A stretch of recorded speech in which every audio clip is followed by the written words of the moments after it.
Méditation du 16 août. Dieu aime son Église. Le Christ a aimé l'Église et s'est livré lui-même pour elle, afin de la sanctifier après l'avoir purifiée par l'eau et la parole, pour faire paraître devant lui cette Église glorieuse sans tache. Éphésiens 5, versets 25 à 27. Dans le texte d'aujourd'hui, Paul mentionne 3 choses que le Christ a faites pour révéler son amour pour l'Église. Il s'est livré lui-même pour elle. Une personne se demandant ce qu'elle peut faire pour une autre personne est une preuve qu'elle l'aime. L'amour s'implique, est attentif, n'est pas indifférent.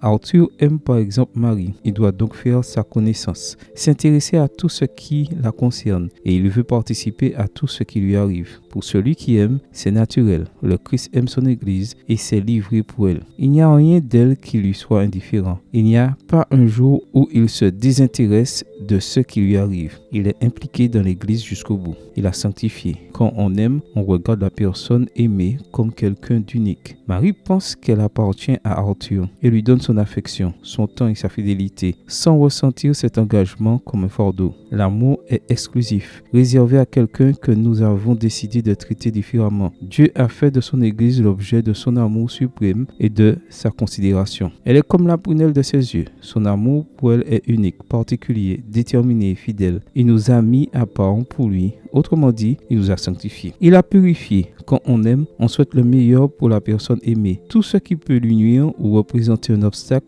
ou un problème sera un motif pour venir à son aide. Arthur non seulement voudra que Marie soit son amour, mais qu'elle soit meilleure, plus heureuse et plus sage. Elle souhaitera la même chose pour lui. De même, par amour pour son Église, Dieu la purifie, l'aide à être meilleure, accroître, à surmonter les obstacles, les faiblesses et les défauts. Il aime tant qu'il doit parfois la reprendre parce que son amour ne se contente pas de moins que le meilleur pour elle. Dieu a fait et fait tout cela par amour pour son Église et pour qu'elle se présente à lui sans tache. Il veut la voir comme elle lui plaît. Parce qu'il suffit pour celui qui aime de voir l'objet de son amour pour se réjouir. Si vous posez la question à Arthur et Marie, ils vous diront que leur plus grande joie est d'être l'un avec l'autre. Faire partie de l'Église du Seigneur fait-il votre plus grande joie? Amen. Bonne journée à vous et que le Seigneur vous bénisse.